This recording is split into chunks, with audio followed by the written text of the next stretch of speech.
चलिए यहाँ ध्यान दें, हम लोग पढ़ेंगे हिस्ट्री यानी मध्यकालीन भारत से स्टार्ट करेंगे। इतिहास को हम लोग बांटते कितना भाग में, मुख्यतः 3 भाग में बांटते हैं। भारतीय इतिहास को कितना भाग में बांटते हैं? 3 भाग में मुख्यतः बांटते हैं। एक क्या होता है? एक होता है प्राचीन इतिहास। क्या होता है? एक होता है प्राचीन इतिहास होता है। तो प्राचीन इतिहास से हम अभी स्टार्ट नहीं करेंगे। प्राचीन इतिहास से सबसे कम क्वेश्चन आता है, सबसे ज़्यादा क्वेश्चन आता है आधुनिक इतिहास से आता है, ठीक है ना। तो मध्यकालीन इतिहास के बाद जस्ट आधुनिक इतिहास में पहुंचेंगे तो मध्यकालीन से स्टार्ट करेंगे। मध्यकालीन से भी अच्छे क्वेश्चन आता है, मध्यकालीन इतिहास। और उसके बाद पहुंचेंगे किसमें? तो आधुनिक इतिहास, ठीक है। आधुनिक इतिहास में सबसे लास्ट में पहुंचेंगे। यहाँ ध्यान दें, प्राचीन इतिहास में क्या होता है? प्राचीन इतिहास में जितना भी राजा वाजा बनेगा सब ज़्यादा हिंदू रहता है ना। देखना ना, लास्ट राजा क्या होता है? तो लास्ट राजा होता है कौन? हर्षवर्धन होता है। हर्षवर्धन के बाद होता है पृथ्वीराज चौहान हार जाता है, हारता है ना। तो यहाँ पर और मध्यकालीन इतिहास में क्या हुआ? तो यहाँ पर मुस्लिम के बारे में खाली पढ़ना है, सब खाली मुस्लिम राज करेगा ना। दिल्ली सल्तनत से जो स्टार्ट हुआ क्या होगा? मुस्लिम वंश पढ़ेंगे। आधुनिक इतिहास में आ जाएगा ईसाई लोग, यानी अंग्रेज आ जाएगा। कौन आ जाएगा? अंग्रेज आएगा। तो यहाँ पर क्या आ गया? यहाँ अंग्रेज क्या ईसाई है ना। तो जब यहाँ पर इसको 3 भाग में इसलिए बांटे, प्राचीन इतिहास था तो हिंदू जब शासन कर रहा था तो यहाँ का मतलब संस्कृति, सभ्यता, खान पान, रहन सहन सब हिंदू के अनुसार हो रहा था। जब मुस्लिम आएगा तो सब मुस्लिम के अनुसार हो जाएगा। यहाँ का संस्कृति, सभ्यता, रहन सहन, खान पीन या नियम कानून सब मुस्लिम के अनुसार होगा। तो यहाँ से बिल्कुल इतिहास अलग हो रहा है, इसलिए मध्यकालीन इतिहास इसको बोल दिए। अब जब अंग्रेज आएगा तो अपना सब नियम कानून आ जाएगा, लेके चला आएगा, नहीं लेके आएगा, सब अपना नियम कानून लेके चला रहा है, यानी ईसाई धर्म के अनुसार शासन कर रहा है। तो यहाँ से क्या बोलेंगे? आधुनिक इतिहास। क्या बोलेंगे? तो हम लोग कहाँ शुरू करेंगे? मध्यकालीन इतिहास से। कहाँ शुरू करेंगे? मध्यकालीन इतिहास कब से शुरू करेंगे? तो सिंपल बात है कि मुस्लिम जब सर्वप्रथम जब भारत में आक्रमण किया, कब किया था? तो 712 ईस्वी में। कब किया था? 712 ईस्वी में। यानी पूछेगा कि भारत में मुस्लिम आक्रमण सर्वप्रथम कब हुआ? तो 712 में जो भारत में सर्वप्रथम जो मुस्लिम आक्रमण किया वो कौन था? तो वो था अरब मुसलमान। कहाँ था? तो अरब मुस्लिम था। कहाँ था? तो पूछेगा बताओ, सर्वप्रथम भारत में मुस्लिम आक्रमण का कौन शाखा आक्रमण किया था? तो क्या बोलना? अरब। क्या बोलना है? अरब मुस्लिम ने आक्रमण किया था। कौन कहता है? अरब मुस्लिम ने आक्रमण किया था। और अरब मुस्लिम में जो नाम आता है सबसे पहले आता है मोहम्मद बिन कासिम। कौन आता है? मोहम्मद बिन कासिम। अभी गजनी इसके बाद मोहम्मद बिन कासिम। मोहम्मद बिन। तो पूछेगा बता, भारत पर आक्रमण करने वाला सर्वप्रथम मुस्लिम कौन था? तो अरब मुस्लिम। कौन था? अरब मुस्लिम। अगर अरब मुस्लिम के नाम नहीं दिया है तो दिया रहेगा मोहम्मद बिन कासिम। मोहम्मद बिन। देखिए तुम लोग को 2 ऑप्शन देगा। अगर अरब मुस्लिम देगा तो उसके साथ दे रहेगा तुर्क। क्या दे रहेगा? तुर्क मुस्लिम। तो सर्वप्रथम कौन मुस्लिम का शाखा आक्रमण किया था? तो अरब मुस्लिम के शाखा, अरब मुस्लिम के शाखा आक्रमण किया। दूसरा नंबर में आएगा तुर्क। कौन आएगा? तो सर्वप्रथम माना है अरब। क्या मानना है? तब मोहम्मद बिन कासिम जब भारत पर कब आक्रमण किया था? 712 ईस्वी में। कब किया था? 712 ईस्वी में आक्रमण किया था। अच्छा, भारत में जब 712 ईस्वी में मोहम्मद बिन कासिम जब आक्रमण किया हुआ तो किसी पर तो किया होगा ना। तो वो किया था उस समय जब सिंध के राजा था। सिंध अभी आता है कहाँ? पाकिस्तान में। पंजाब होता है ना, पंजाब सटा हुआ है पाकिस्तान में। तो उस समय सिंध का राजा था। सिंध का राजा था दाहिर। कौन था? सिंध के राजा दाहिर था। कौन था? तो दाहिर पर आक्रमण करता है। कौन करता है? मोहम्मद बिन कासिम। मोहम्मद बिन कासिम। तो दाहिर पर आक्रमण करता है और दाहिर हो जाता है पराजित। क्या होता है? दाहिर क्या होता है? दाहिर होता है पराजित। दाहिर क्या होता है?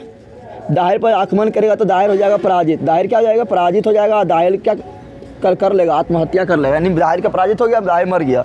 और दाहिर का जो पत्नी होता है उसका नाम क्या होता है? दाहिर का पत्नी का नाम था रानी बाई। क्या था? रानी बाई। अभी क्या करता है ये? अपना किला का अपना जो किला होता है ना सब, तो ये अपना किला का रक्षा करने कौन लगा? रानी बाई। कौन करने लगा? रानी बाई करने लगा था। और रानी बाई जो है जब किला का रक्षा नहीं कर पाता है तो कर लेता है जौहर। क्या कर लेता है? जौहर तुम लोग समझता है ना? हाँ करा। जौहर मतलब शादी। जौहर मतलब जो है पद्मावती नहीं देखा फिल्म यहाँ। तो जौहर में क्या होता है? जब अलाउद्दीन खिल जाता है, आक्रमण करता है तो क्या होता है? जब वहाँ का जो पद्मावत जो होता है वो देखता है कि अब हमको मतलब कब्जा कर लेगा तो क्या आग में नहीं कूद जाता है। अरे पद्मावत फिल्म नहीं देखा? पद्मावत में तो जौहर मतलब होता है कि जितना भी स्त्री है उस राज का सब लोग क्या करेगा? जाके आग में अपने आप को हवाला कर देगा। उसी को बोलते हैं जौहर। क्या बोलते हैं? तो भारतीय इतिहास में सब पहला जौहर यही है। भारतीय इतिहास में जो पहला जौहर है वो क्या है? तो रानी बाई के द्वारा किया गया जौहर जो है भारतीय इतिहास में पहला जौहर है।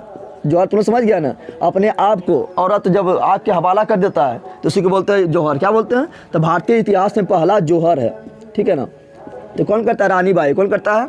अच्छे बताना है यहाँ पर ये जो युद्ध हुआ था मोहम्मद बिन कासिम और दाहिर के जो बीच युद्ध हुआ था उसको बोलते हैं क्या? उसको कौन कौन युद्ध बोलते हैं? उसको बोलते हैं रावल का युद्ध। क्या बोलते हैं? रावल का युद्ध, रावल का युद्ध। समझ आ गया।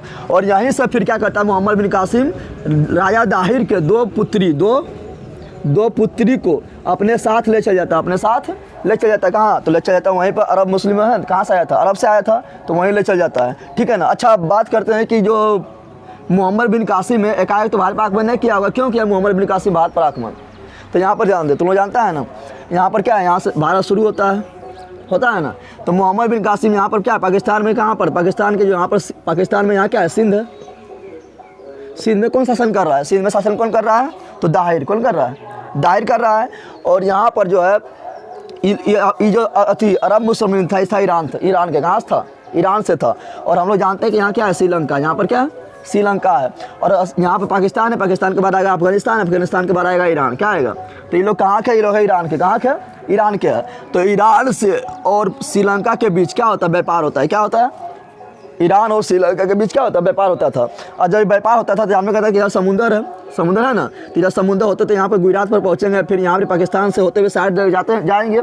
तो यहाँ पर क्या होता था, पाकिस्तान के ठट्टा पर, यहाँ पर ठट्टा एगो प्रांत है। ठीक है ना।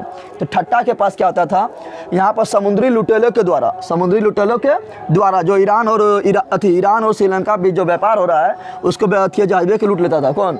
तो यहाँ पर जो समुद्री आतंकवाद था, समुद्री जो लुटेरा था, वो क्या कहता था? जहाज़ को लूट लेता था। तो ईरान के जो राजा था, ठीक है ना, उस समय ईरान में जो राजा था वो था वालिद। कौन था? वालिद था। ठीक है ना। उसको खलीफा भी बोलते थे, खलीफा वालिद था। ये बोला था किसको? दाहिर को बोला था कि अपना लुटेला को समेट लो। तो ये बोला था, तो यहाँ जो सिंध के राजा था जो दाहिर, ये बोला था, दाहिर को बोला ना, तो ये बोला था अपना लुटेला पर नियंत्रण रखो। तो ये जो है कुछ ध्यान नहीं दिया था। कौन? सिंध का राजा दाहिर। कौन थी? कोई ध्यान नहीं दिया था। बोला था लुटेला किसी का थोड़े होता है, मेरा लुटेला थोड़े है, तो कोई ध्यान नहीं दिया था। तो उसी कारण खलीफा वालिद ने मोहम्मद बिन कासिम को आज्ञा दिया कि जाओ तुम उस पर आक्रमण करो। किस पर? सिंध पर आक्रमण करो। तो सिंध का राजा कौन था? तो सिंध का राजा था दाहिर। कौन था? तो दाहिर क्या करता है? दाहिर पर कौन आक्रमण करता है? मोहम्मद बिन कासिम आक्रमण करता है। कब करता है? 712 ईस्वी में आक्रमण करता है। ठीक है ना। और दाहिर पर आक्रमण करता है और दाहिर पराजित होता है। दाहिर का क्या होता है? यहाँ पे हत्या हो जाता है। और दाहिर की पत्नी था रानी बाई, जो अपना किला को संरक्षण कर रहा था। जब मर गया तो अपना हाथ में ले लिया था रानी बाई सुरक्षा करने के लिए। जब रानी बाई सुरक्षा नहीं कर पाया तो क्या किया रानी बाई? अपने आप को जान रहा है कि पहले क्या था, आक्रमण करेगा तो हार जाएगा, तो तुम्हारा मतलब जो वाइफ होता था सबको पकड़ के ले चल जाता था। तो जान रहा क्या बोले, हमको पकड़ के ले चल जाएगा रानी बाई। तो रानी बाई क्या करता है? अपने आप को आग के हवाला कर देता है। और ये इसी को बोलते हैं जौहर बोलते हैं। और भारतीय इतिहास में ये पहला जौहर था। भारतीय इतिहास में ये पहला जौहर था। और ये जो युद्ध हुआ था ये हुआ था रावल के मैदान में से। इसको बोलते हैं रावल का युद्ध। क्या बोलते हैं? रावल का युद्ध। और दाहिर का 2 पुत्री था, उसका नाम 2 पुत्री था, नाम याद नहीं रखना है। ये दोनों पुत्री को ले चल जाता है कौन? मोहम्मद बिन कासिम ले जाता है। कहाँ पर? ईरान ले जाता है। क्या बोले? हाँ वही हुआ था। अरब मतलब बहुत बड़ा क्षेत्र को बोला था, उसमें सऊदी अरब सब आता है। अरब प्रायद्वीप वहाँ पर ना है, तो वहाँ पर ले जाता है। वहाँ पर देख, यहाँ पर तो वहाँ पर ले जाके 2 पुत्री को ले जाके खलीफा वालिद को क्या करता है? भेंट कर देता है। कौन करता है? मोहम्मद बिन कासिम, यानी भेंट के रूप में किसको देता है? खलीफा वालिद को दे देता है। ठीक है ना। फिर जो है दोनों पुत्री दिमाग लगाता है कि, तो ये दोनों पुत्री जो है दिमाग लगाता है कि मोहम्मद बिन कासिम मेरे पिताजी को मारा है, हम इसको मरवाएंगे। और दोनों पुत्री क्या करता है? खलीफा वालिद को भड़का देता है। कुछ बोला होगा, ठीक है ना, कि आपको झूठा प्रसाद दे दिया है, इस मेरे साथ पहले ही छेड़छाड़ कर लिया सब, मतलब इसको क्या किया? बहका दिया इसको। तो खलीफा वालिद को आता है गुस्सा, क्या कहता है? मोहम्मद बिन कासिम को काम तमाम कर देता है। तो बोलेगा मोहम्मद बिन कासिम को किससे कहने पर मारा गया? तो इसका दाहिर के 2 पुत्री के कहने पर क्या करता है? खलीफा वालिद मोहम्मद बिन कासिम को सफा सट कर देता है। ठीक है ना। अब मोहम्मद बिन कासिम जैसे भारत पर आक्रमण करता है तो भारत में क्या करता है? जजिया कर वो सुनना शुरू करता है। तो पूछेगा बताओ कि भारत में जजिया कर लगाने वाला सर्वप्रथम कौन था? तो कौन था? मोहम्मद बिन कासिम। ठीक है ना। भारत में जजिया कर लगाने वाला सर्वप्रथम कौन था? मोहम्मद बिन कासिम। अच्छा, जजिया कर किससे लिया जाता है? तो जजिया कर लिया जाता है गैर मुस्लिम से। गैर मुस्लिम बोले तो गैर मतलब नहीं, और मुस्लिम मतलब मुस्लिम, यानी जो मुस्लिम नहीं है तो किससे लिया जाएगा? हिंदू से लिया जाएगा। यानी गैर मुस्लिम, तो गैर मुस्लिम यानी मुस्लिम छोड़ के बाकी जितना सब है। तो भारत में ज़्यादा कौन था? हिंदुओं था। तो सिंपल बोल सकते हैं हिंदू से। यानी जजिया कर जो लिया जाने वाला कर वो कैसा कर है? तो हिंदुओं से लिया जाने वाला कर, तो पूछेगा भारत में सर्वप्रथम जजिया कर किसने लगाया? तो बोलना मोहम्मद बिन कासिम। लेकिन मोहम्मद बिन कासिम जो है कुछ लोग से जजिया कर नहीं लिया। जैसे बच्चा है तो बच्चा कहाँ देगा? कमाता है जो कि देगा। हाँ, बहुत से बच्चा हो गया, बहुत से क्या हो गया? बूढ़ा भी तो नहीं कमाता है, देगा। बहुत से क्या हो गया? विकलांग हो गया, विकलांग भी कमाता है क्या? हाँ कमाता है। उसी प्रकार है महिला, तो महिला से भी जज्जा कर नहीं लिया, महिला से भी क्या किया, ये जज्जा कर नहीं लिया था। अब बहुत से ब्राह्मण याद रखना, एगो ब्राह्मण से नहीं लिया था, ब्राह्मण से ना लिया था। तो वो बोलेगा जजिया कर थी मोहम्मद बिन कासिम के द्वारा सर्वप्रथम भारत में जजिया कर लेना प्रारंभ किया था। तो जजिया कर के अंतर्गत कौन कौन नहीं आता था, तो बहुत से बच्चा, बहुत से बूढ़ा, बहुत से विकलांग, बहुत से ब्राह्मण इन्हें आता था। और बहुत से महिला, यानी वो महिला भी याद रखना, इसे जजिया कर के अंतर्गत न आता है। लेकिन तुम लोग को क्वेश्चन पूछेगा, बता कि सर्वप्रथम ब्राह्मण पर जजिया कर लगाने वाला कौन था, तो आएगा तुम लोग को पढ़ाएंगे तुगलक वंश पर आएंगे, तो उस समय आएगा फिरोज शाह तुगलक। कौन आएगा, फिरोज शाह। तो सर्वप्रथम थी ब्राह्मण से भी जजिया कर वसूलने लगा कौन, फिरोज शाह तुगलक। फिरोज शाह फिर कौन थी, अकबर फिर समाप्त कर देगा। अकबर जो है 1567 ईस्वी में जजिया कर जो है पूर्ण रूप से समाप्त कर देगा, पूर्ण रूप से। लेकिन पर फिर पगलवाएगा हुमायूं, हुमायूं बोलते हैं। औरंगजेब कौन आएगा, औरंगजेब आएगा ठीक है ना। ये फिर क्या करेगा, जजिया कर चालू कर देगा, जजिया कर क्या करेगा, चालू करेगा ठीक है ना। फिर आएगा जहांदार शाह खत्म कर देगा। फिर आएगा बीच में एक शासक आएगा जहाँ शाह आ गया। फिर आएगा रंगीला आएगा ठीक है ना। रंगीला पूरा तरह से क्या कर देगा, समाप्त क्या कर देगा, मोहम्मद शाह रंगीला ठीक है। तो अभी वहाँ पर नहीं जाएंगे, अब ऐसे बता दे इतिहास, समझ आ गया ना। अब यहाँ ध्यान दे, मोहम्मद बिन कासिम जब भारत पर आक्रमण किया, इसका दो मेन उद्देश्य था। इसका उद्देश्य क्या था, तो दो मेन उद्देश्य था। एक उद्देश्य था अपना धर्म का प्रचार करना, धर्म का अभी जितना भी आएगा, मोहम्मद बिन कासिम आए या गजनबी आए, उसका मेन कारण रहेगा धर्म का प्रचार करना और लूटपाट करना ठीक है ना। जब आएगा गौरी आएगा, तो गौरी का अपना कुतुबुद्दीन ऐबक ने अपना दास को छोड़ देगा। फिर वहाँ पर दिल्ली सल्तनत जब स्टार्ट होगा ना, तब अब ये मेन काम है क्या, इसका धर्म का प्रचार करना, धर्म का प्रचार करना, यानी मुस्लिम धर्म का प्रचार करना और लूटपाट करना, लूटपाट करना, यानी धन को लूटपाट करके चल जाना ठीक है ना। यहाँ पर शासन करने ना आया था, बस आथन है ठीक है। और इसका यहाँ पर क्या कहते हैं, जब भारत में आक्रमण किया था कौन, मोहम्मद बिन कासिम जब भारत में आक्रमण किया था, तो यहाँ पर दो चीज़ का खेती प्रारंभ करवाया था ठीक है ना। दो चीज़ का, एक कराया था किसका, यहाँ ध्यान दे, एक कराया था खजूर का। कैसा कराया था, खजूर का खेती। बोला खजूर का खेती सर्वप्रथम भारत में, यानी खजूर जो है पहले भारत में ना होता था, तो सर्वप्रथम खजूर का खेती जो है, मतलब खजूर जो पेड़ लगाने की शुरुआत कौन किया था, तो मोहम्मद बिन कासिम। कौन मुसलमान था, अरब मुस्लिम। और एक चीज़ भारत में पहले और नहीं था, एक चीज़ तो खजूर हो गया, और एक चीज़ और नहीं था, क्या नहीं था, तो ऊँट नहीं था। तो भारत में सर्वप्रथम ऊँट कौन लाया था, तो भारत में सर्वप्रथम ऊँट लाया था यही मोहम्मद बिन कासिम। तो अरब मुस्लिम के द्वारा लाया गया था खजूर और ऊँट। अरब मुस्लिम में रहेगा तो क्या मानना है, मोहम्मद बिन कासिम माना है ठीक है ना। तो ये दो चीज़ लेकर आता है कौन, मोहम्मद बिन कासिम लेकर आता है कहाँ, भारत। कौन, एक ठो खजूर और एक ठो ऊँट। कोई दिक्कत है। अब हम पढ़ेंगे किसमें, तो अब यहाँ पर देखें, यहाँ पर अरब मुस्लिम हो गया ना। अब आएगा तुर्क मुस्लिम। कौन आएगा, तो भारत पर आक्रमण करने वाला जो दूसरा मुस्लिम के शाखा है उसको बोलते हैं तुर्क मुस्लिम। क्या बोलते हैं, तो तुर्क मुस्लिम आएगा। तुर्क मुस्लिम का यहाँ लिख देते हैं। तो तुर्क मुस्लिम जो आएगा ठीक है ना, ये तुर्क मुस्लिम जो है ये कहाँ रहेगा, तो ये अफगानिस्तान के गजनी प्रांत में। कहाँ रहेगा, अफगानिस्तान में रहेगा। कहाँ पर रहेगा, अफगानिस्तान में रहेगा। अफगानिस्तान में जाएगा गजनी, क्या है, गजनी, वहीं पर रहेगा।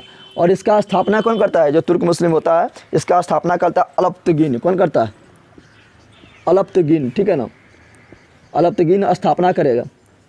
और अलप्तगिन के बाद आएगा कौन, अलप्तगिन के बारे में नहीं पढ़ना है, जब भारत पर आक्रमण करेगा उसके बारे में नहीं पढ़ना है। अलप्तगिन के बाद आएगा सुबक्तगिन। क्या आएगा, सुबक्तगिन। और भारत पर सर्वप्रथम जो आक्रमण करता है वो कहता है सुबक्तगिन। पूछेगा बताओ, भारत पर आक्रमण करने वाला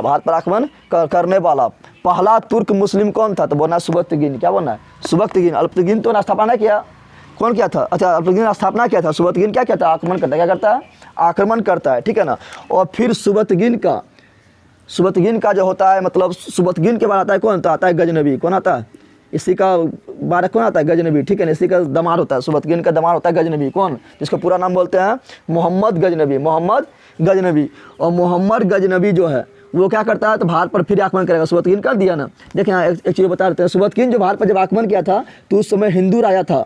कौन राजा था, हिंदू राजा शासन कर रहा था। उसका नाम था जयपाल। कौन नाम था, जयपाल था। और जयपाल हो गया पराजित। जयपाल क्या हो गया, पराजित हो जाता है ठीक है ना। उसके बाद फिर सुबक्तगिन के बाद जो आता है ठीक है, सुबक्तगिन के बाद कौन बनता है, तो बनता है कौन, मोहम्मद गजनबी। कौन बनता है, महमूद गजनबी ठीक है ना।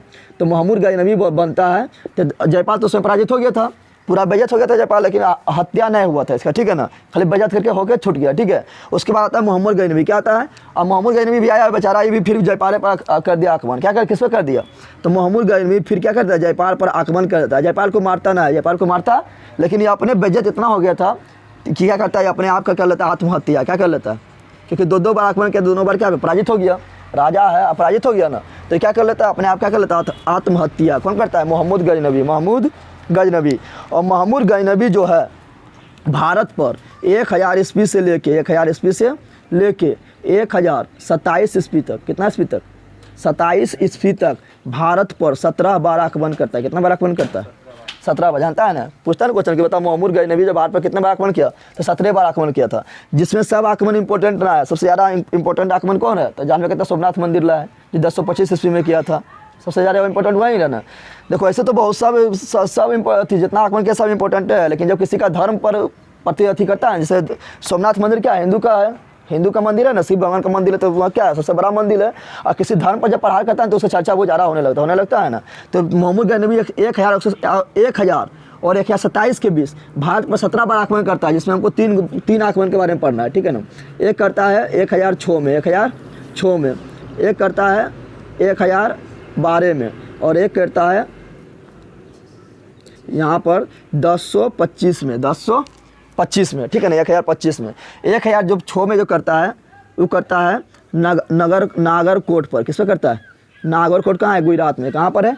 नागरकोट पर करता है, जहाँ पर ज्वालामुखी मंदिर पर। नागरकोट में कौन मंदिर है? ज्वालामुखी मंदिर पर। और 1012 में जो करता है वो करता है मथुरा में। कहाँ करता है?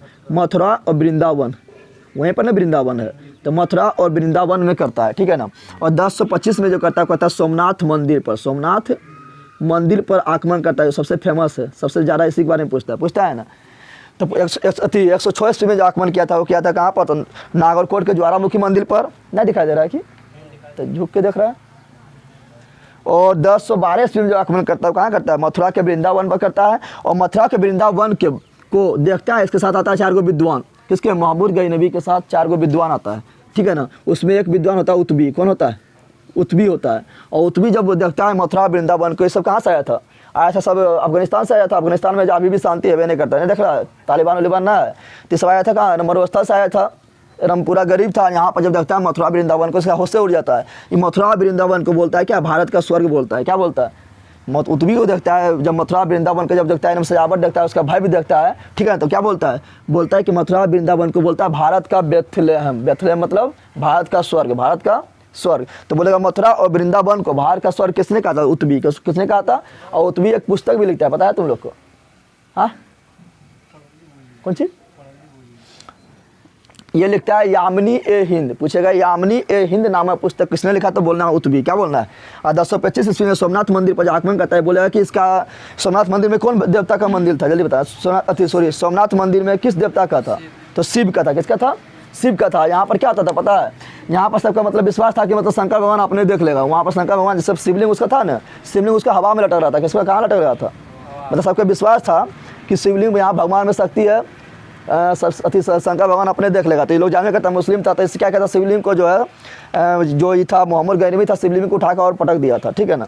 यानी शिवलिंग हवा में था। हवा में रहने के कारण क्या था? तो नीचे भी चुंबक था, ऊपर भी चुंबक था। चुंबक के कारण जानने कहता 2 चुंबक रहता है, समान दूर मिलता है, क्या कहता है? दोनों में धक्का मारता है, और कोई बीचा में जाएगा तो क्या करेगा? रावण करेगा। तो इस समय मतलब धर्म के बारे में तो जानवे कहता क्या होता था। इस समय क्या कहते हैं? सोमनाथ मंदिर को लूटा भी और तोड़ फोड़ भी किया था, ठीक है ना। और जब सोमनाथ मंदिर को लूट कर कौन ले जा रहा था? महमूद गजनबी ले जा रहा था। तो यही आक्रमण किया था। आक्रमण यही किया था, महमूद गजनबी ने किया था। तो ये लुटेला था, इससे को दूसरा को लूट लेता है, उसको होता है जाट। क्या होता है? यानी जब महमूद गजनबी 1025 ईस्वी में सोमनाथ मंदिर को लूट कर जब बहुत सारा धन ले जा रहा था, तो ये लूट के खुद जा रहा था। रास्ता में मिल गया जाट। कौन मिल गया? और क्या था? जाट क्या कहता? महमूद गजनबी एक लूट लिया था, ठीक है ना।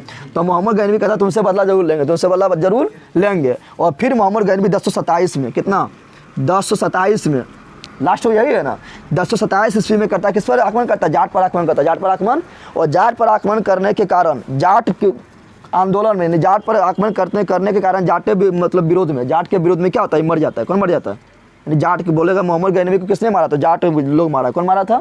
जाटे लोग मार डाला था। 1027 ईस्वी में क्या हो गया? महमूद गजनबी के मृत्यु। महमूद गजनबी के मृत्यु। अब बात करते हैं कि महमूद गजनबी के साथ जो विद्वान आए थे, लोग विद्वान को ले जाता था, इसलिए ले जाता था कि अपने तो धन लूटेगा, अपने धन लूटेगा नहीं, अपने पूरा धन लूट रहा है, और फिर धर्म का प्रचार करना, धन का प्रचार अपने करेगा। इसको इन लोग के बारे में, धन के बारे में इन लोग को कुछ पता है? ताकि लोग तो खाली लुटेला है।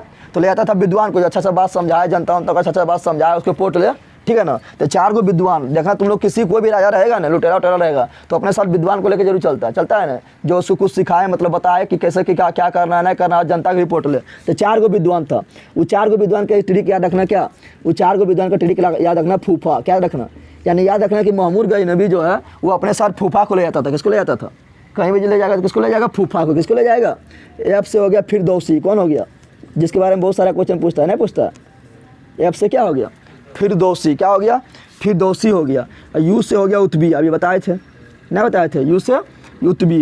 एफ से फारूकी, एफ से फारूकी। और ए से अलबरूनी, अलबरूनी के बारे में भी क्वेश्चन पूछता है, ए से अलबरूनी हो गया।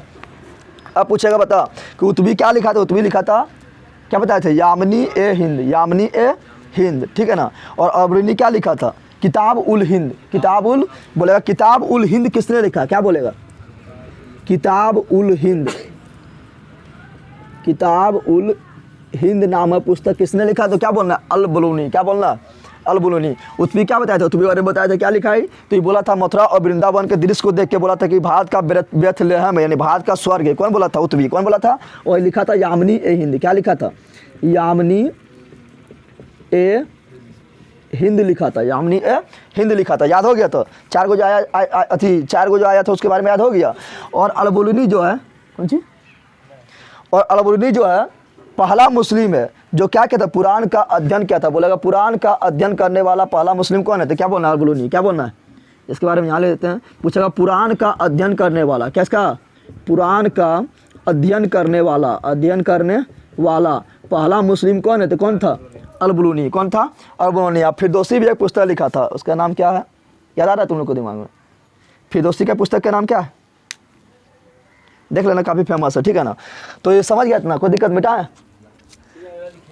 हाँ लिखना भी है, अभी लिखी तो उसके बहुत लेट होते हैं।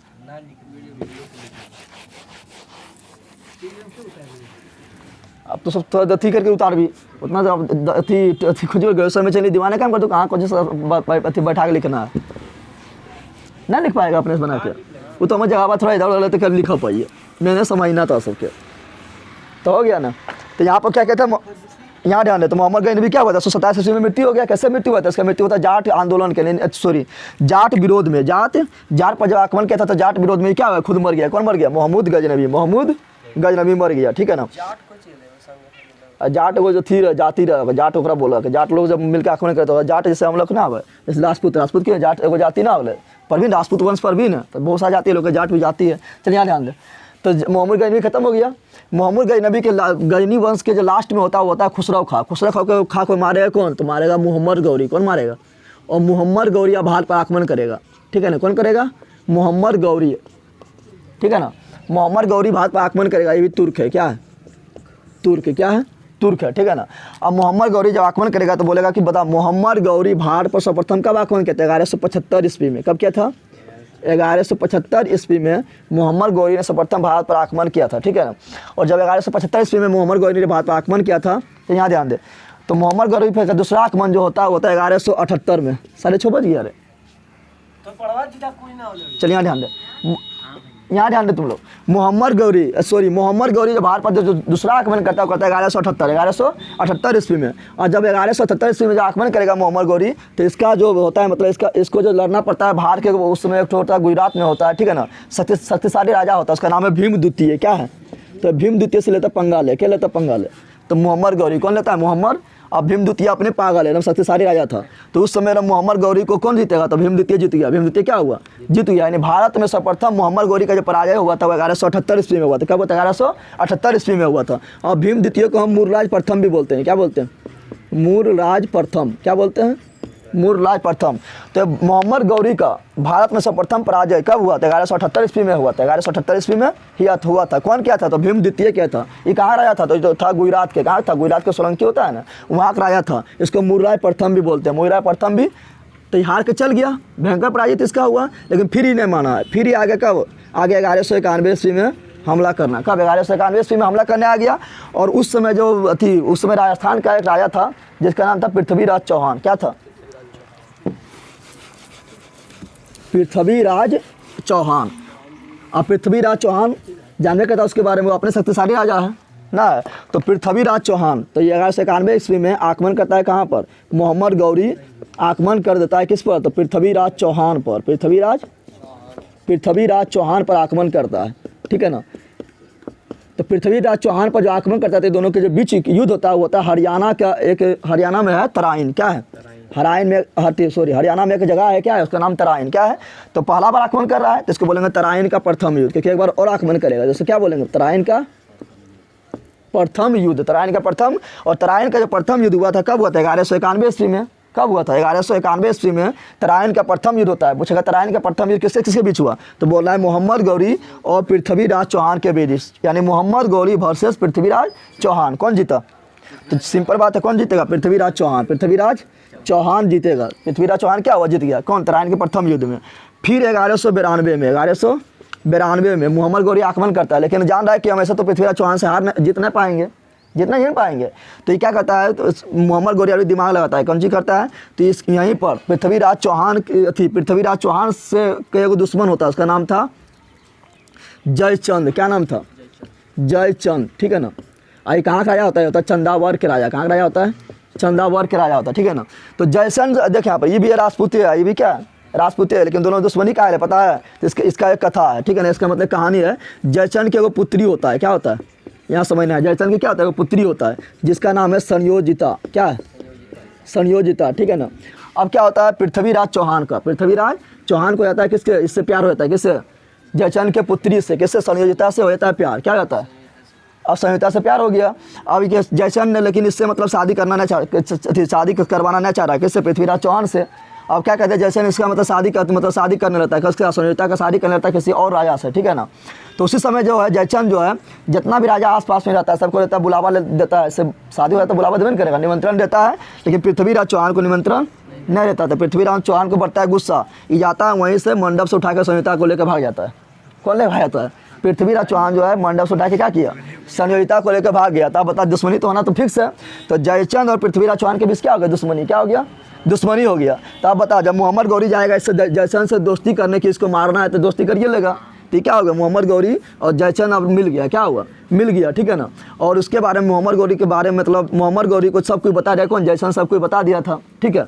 और जब तराइन के प्रथम युद्ध में जब मोहम्मद गौरी हार के जा रहा था, तो मोहम्मद गौरी बोला था कि हमको छोड़ दो, अब हम कभी भी आप पर आक्रमण नहीं करेंगे। कौन सी, पृथ्वीराज चौहान पर बोला था पृथ्वीराज चौहान को कि हम आप पर कभी भी आक्रमण नहीं करेंगे।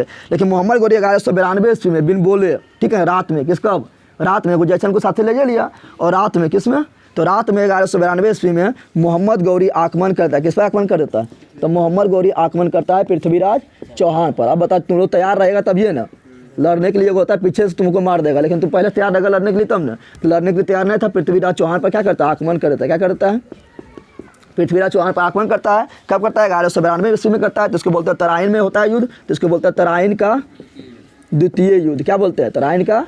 तो पूछेगा तराइन का द्वितीय युद्ध कब हुआ, तो बोलना है कब, 1192 ईस्वी में। 1192 ईस्वी में किसके बीच हुआ, तो मोहम्मद गौरी और पृथ्वीराज चौहान के। अबरी कौन जीतेगा, तो अबरी जीत गया मोहम्मद गौरी। कौन जीत गया, मोहम्मद गौरी जीत गया। कौन जीता, मोहम्मद गौरी, ठीक है ना। तो मोहम्मद गौरी जीत गया। अब यहाँ ध्यान देते, जब मोहम्मद गौरी जीत गया तो यहाँ पर इसका मतलब पृथ्वीराज चौहान के बारे में दो कहानी है कि कैसे मरा है। एगो बोलता है कि वहीं पर युद्ध के मैदान में मर गया, और एगो बोलता है कहानी मतलब है, ठीक है ना, एक कहानी है पृथ्वीराज रासो के अनुसार। पृथ्वीराज रासो के, जिसको चंद्रवरदाई लिखा था। पूछेगा पृथ्वीराज रासो बनाम पुस्तक कौन लिखा, चंद्रवरदाई लिखा। तो दो कहानी है कि एगो बोलता है युद्ध के मैदान में मर गया, और चंद्रवरदाई बोलता है कि पृथ्वीपति मोहम्मद गौरी जो था पृथ्वीराज चौहान को पकड़ के कहाँ ले गया, तो ले गया वहाँ अफगानिस्तान, यानी, ठीक है ना। और वहाँ ले जाके, तो वहाँ जब ले गया तो चंद्रवरदाई बोलता है कि हम वहाँ पर खुद गए, हम उसका दोस्त थे। तो बोला हम वहाँ पर खुद गए, और बोले थे कि मतलब इसका मतलब क्या कहता है, पृथ्वीराज चौहान का क्या था, मोहम्मद गौरी किसके अनुसार बता रहे हैं, हम बता रहे हैं चंद्रवरदाई के पृथ्वीराज रासो के अनुसार।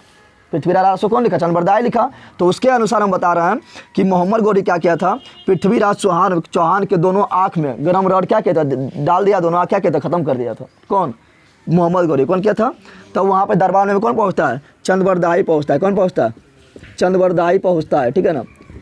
चंद्रवरदाई पहुँचता है, और चंद्रवरदाई बोलता है कि हम बोले थे कि मोहम्मद गौरी को बोले थे कि आप मेरे राजा का भले ही आग फोड़ दिए, लेकिन ये बिना मतलब आग के भी इसका निशाना इतना चूक है कि आप कहीं भी बोलिएगा चलाएं तो वहाँ चला देगा। मतलब किसी को बोलिएगा, किसी को भी बोलिएगा निशाना लगाने तो लगा देगा। कौन बोल रहा है, चंद्रवरदाई। कौन बोल रहा है, चंदबरदाई बोल रहा है।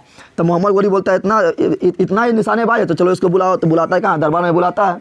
और दरबार में बुलाता है और दरबार में बुलाने वाले इसको क्या देता है, तीर। क्या देता है, तीर धनुष देता है। पहले तो तीर धनुष नहीं होगा, बंदूक नहीं देगा, तो तीर धनुष देता है। कौन, मोहम्मद गोरी देता है, ठीक है ना। यहाँ ध्यान दे, जब मोहम्मद गोरी इसको देता है, तीर धनुष देता है किसको, पृथ्वीराज चौहान को। पृथ्वीराज चौहान को देता है। पृथ्वीराज जब चौहान को देता है तब चंदबरदाई अपना भाषा में, लोग की भाषा क्या था, फारसी है, फारसी है ना। तो चंदबरदाई अपना भाषा में बोलता है, क्या बता देता है कि चंदबरदाई बता देता है पृथ्वीराज चौहान को अपना भाषा में कि मोहम्मद गौरी जो है कहाँ पर बैठा हुआ है, कहाँ पर बैठा हुआ है, ठीक है ना। तो बता देता है चंदबरदाई, बताता है कि क्या बोलता है, इस तरह बोलेगा, यहाँ ध्यान दे, 40 बार 4 फीट कुछ मतलब बोलता है, बता देता है कितना दूरी पर बैठा है, सब कुछ बता देता है बोल के, ठीक है ना। 4 बार 40 गज कुछ इस तरह बोल के कहानी के रूप में बोल के बताता है। और पृथ्वीराज उधर घूर के फटास न मारता है, तीर मारता है, जाकर लगता है क्या, मोहम्मद गोरी को लगता है यहाँ पर जाके। अब मोहम्मद गोरी क्या होता है, मर जाता है। किसके अनुसार हम बता रहे हैं, तो बता रहे हैं चंदबरदाई के पृथ्वीराज रासो के अनुसार, पृथ्वीराज रासो के अनुसार, ठीक है ना। लेकिन ऐसी मतलब और इतिहासकार मानता है, जितना भी और इतिहासकार, चंदबरदाई खाली इतिहासकार नहीं है ना, लेकिन और इतिहासकार का मानना है कि मोहम्मद गौरी का जो मृत्यु हुआ था वो हुआ था यहाँ ध्यान दे, खोखरों के विरुद्ध, खोखरों के विरुद्ध। देखो जैसे जाट वहाँ था ना, उस प्रकार यहाँ पर एक खोखरों क्या है, तो खोखरों के विरुद्ध जब ये क्या था, युद्ध किया था, तो उसी में क्या हुआ था, उसी युद्ध में ये क्या हुआ था, मोहम्मद गौरी का क्या हो गया, मृत्यु। क्या हो गया, मृत्यु। समझा तुम लोग। तो पूछेगा बता कि मोहम्मद गौरी का मृत्यु कैसे हुआ, तो बोलना है खोखरों के विरुद्ध। लेकिन पूछेगा कि बता चंदबरदाई के अनुसार मोहम्मद गौरी का मृत्यु कैसे, मोहम्मद गौरी को कौन मारा, तो पृथ्वीराज चौहान। अब बता पृथ्वीराज चौहान इसको मार देगा तो क्या करेगा, तो यहाँ ये दोनों जिंदा बचेगा। तो फिर भी चंदबरदाई बोल रहा है कि जब हम उसको मार दिए फिर दोनों अपने आप क्या करें, अपना गला क्या कहें, दोनों अपना गला खुद काट लिए, क्या कर लिए, यानी बराक अपना बराई करने में लिख दिया होगा ज़्यादा, ठीक है ना। चलिए यहाँ ध्यान दे। अब क्या होता है, मोहम्मद गौरी क्या होता है, गुलाम। क्या होता है, मोहम्मद गौरी का क्या होता है, गुलाम होता है, ठीक है ना। जिसका नाम क्या है, तो मोहम्मद गौरी का गुलाम होता है जिसका नाम है कुतुबुद्दीन ऐबक। कुतुबुद्दीन, ऐसे तो बहुत गुलाम होता है, जैसे एक राजा के गुलाम नहीं होता है। अब तुम लोग जाएगा वहाँ पर जब पढ़ाएंगे तुगलक वंश पढ़ाएंगे, फिरोज शाह तुगलक के बारे में, तो उसका गुलाम क्या शौकीन था, वो लगभग 2,80,000 खाली गुलामे रखता था, ठीक है ना। तो यहाँ ध्यान, यहाँ बता रहे हैं कि मोहम्मद गौरी का गुलाम था, इसका नाम क्या था, कुतुबुद्दीन ऐबक। कुतुबुद्दीन ऐबक। तो कुतुबुद्दीन ऐबक क्या करता है, कुतुबुद्दीन ऐबक को मोहम्मद गौरी जो है कुतुबुद्दीन ऐबक को भारत सौंप देता है कि तुम अब यहाँ शासन करो, और चल जाता है अपने कहाँ, अपना क्षेत्र चल जाता है, अफगान चल जाता है, ठीक है ना। और जब कुतुबुद्दीन ऐबक यहाँ शासन करना शुरू करेगा तो कुतुबुद्दीन ऐबक क्या है, तो गुलाम है। किसका गुलाम है कुतुबुद्दीन ऐबक, मोहम्मद गौरी का। तो कुतुबुद्दीन ऐबक है मोहम्मद गौरी का गुलाम है। तो जब कुतुबुद्दीन ऐबक भारत में शासन करने लगा तो उसको बोलते हैं गुलाम वंश। क्या बोलते हैं, क्योंकि गुलाम शासन कर रहा है तो बोलेंगे गुलाम वंश। क्या बोलेंगे, गुलाम वंश, ठीक है ना। गुलाम वंश के बाद आएगा, गुलाम वंश के बाद आएगा फिर क्या, तो गुलाम वंश जब खत्म होगा तो आएगा खिलजी वंश। क्या आएगा, गुलाम वंश जब खत्म होगा तो क्या आएगा, खिलजी वंश। क्या आएगा, खिलजी वंश। कल ही सब स्टार्ट करेंगे, ठीक है ना। गुलाम वंश खत्म होगा तो आएगा खिलजी वंश। जब खिलजी वंश समाप्त होगा तो आएगा कौन, तो तुगलक वंश। क्या आएगा, तुगलक वंश। जब तुगलक वंश समाप्त होगा तो आएगा सैयद वंश। क्या आएगा, सैयद वंश, या सैयद वंश को ही बोलते हैं हम क्या, खिज्र वंश। क्या बोलते हैं, खिज्र वंश, ठीक है ना। और जब ये समाप्त होगा तो लास्ट में आएगा क्या, लोधी वंश। क्या आएगा, लोधी वंश आएगा। अब तुम लोग को पूछा है गुलाम वंश कब से कब तक चला, तो गुलाम वंश चलता है 1206 से, क्योंकि 1200, यहाँ ध्यान दें, 1206 से 1290 तक, ठीक है ना। खिलजी वंश जो चलता है वो चलता है 1290 से 1320। और तुगलक वंश जो चलता है वो चलता है 1320 से 1414। और खिज्र वंश जो चलता है, सैयद वंश जो चलता है 1414 से 1451 तक, ठीक है ना। और ये लोधी वंश जो चलता है 1451 से लेके जब बाबर आक्रमण करेगा और इसको क्या करेगा, लोधी वंश के जो अंतिम शासक रहेगा इब्राहिम लोधी, उसको पराजित कर देगा पानीपत के प्रथम युद्ध में, यानी 1526 में। तो इस 1526 तक चलेगा। उसके बाद कौन आ जाएगा, बाबर आ जाएगा। उसके बाद आएगा मुगल वंश आएगा, क्योंकि बाबर आएगा तो किसका स्थापना करेगा, मुगल वंश का स्थापना करेगा, नहीं करेगा, करेगा। अच्छा बता, तूने पूछा कि इतना वंश दिल्ली सल्तनत में आता है, क्योंकि दिल्ली सब शासन कर रहा है तो इसको बोलते हैं दिल्ली सल्तनत। क्या बोलते हैं, कि दिल्ली सब शासन स्टार्ट हो गया ना, ये सब जितना है सब कहाँ शासन करेगा, दिल्ली से करेगा। इसी को बोलते हैं दिल्ली सल्तनत। क्या बोलते हैं, सल्तनत इसलिए बोलते हैं क्योंकि यहाँ पर इसमें जितना भी राजा होगा, कोई अपने आप को राजा नहीं बोलता है, कोई अपने आप को महाराजा नहीं बोलता है, सब बोलता है कि हम सुल्तान हैं। क्या, इसलिए इसको बोलते हैं सल्तनत। क्या बोलते हैं, दिल्ली का सुल्तान को बोलते हैं दिल्ली सल्तनत। अब तुम लोग पूछेगा बता, दिल्ली सल्तनत में सबसे अधिक समय तक शासन करने वाला वंश कौन है, जल्दी बता दे, देख बता जल्दी, कौन है, तो तुगलक वंश है। कौन है, तो सबसे अधिक समय तक शासन करने वाला कौन है, तुगलक वंश। कौन है? तुगलक वंश है, ठीक है ना। तो ये सबसे अधिक हो गया। सबसे कम समय तक बोलेगा तो कौन होगा, जल्दी बता दो। सबसे कम समय तक बोलेगा तो क्या होगा? तो खिलजी वंश है। कितना है? तो मात्र 30 साल है ना। तो खिलजी वंश सबसे कम है। क्या है सबसे? तो बोलेगा दिल्ली सल्तनत पर शासन करने वाला सबसे कम समय तक कौन सा वंश है? तो बोलना है खिलजी वंश। क्या बोलना है? लेकिन खिलजी वंश के बारे में बहुत ज़्यादा पढ़ना है, क्योंकि अलाउद्दीन खिलजी इसी में आता है। और जो पद्मावत मूवी बना है और अलाउद्दीन खिलजी ने आक्रमण करता है, तो इसके बारे में पढ़ना है। अलाउद्दीन खिलजी बहुत काम करता है, लेकिन इसके बारे में बहुत पढ़ना है। सबसे ज़्यादा सबसे कम जो पढ़ना है इसके बारे में, सैयद वंश के बारे में। सैयद वंश के बारे में ज़्यादा कुछ नहीं पढ़ना है। यहाँ तैमूर आक्रमण करेगा 1398 ईस्वी में, और तैमूर के साथ देगा ये कौन? खिजर खान साथ देगा। तो तैमूर को जब साथ देगा, खिजर खान साथ देगा, तो क्या करेगा? तो तैमूर इसको सौंप देगा यहाँ के कि तुम शासन करो, अपने चल जाएगा। ठीक है, तो ज़्यादा इसमें नहीं पढ़ना है। सबसे ज़्यादा पढ़ना है किसके बारे में? तो गुलाब वंश पढ़ेंगे, फिर खिलजी वंश और तुगलक वंश। ये तीनों इंपॉर्टेंट है। इसमें भी और ये तुरंत समाप्त हो जाएगा। सबसे कम समय भी समाप्त होगा, थोड़ा इसके बारे में लेंगे और समाप्त हो जाएगा। ठीक है, इतने रखते हैं। कल से गुलाम वंश क्या करेंगे? स्टार्ट करेंगे। ठीक है, हाँ अब ना हो तो कल लेकर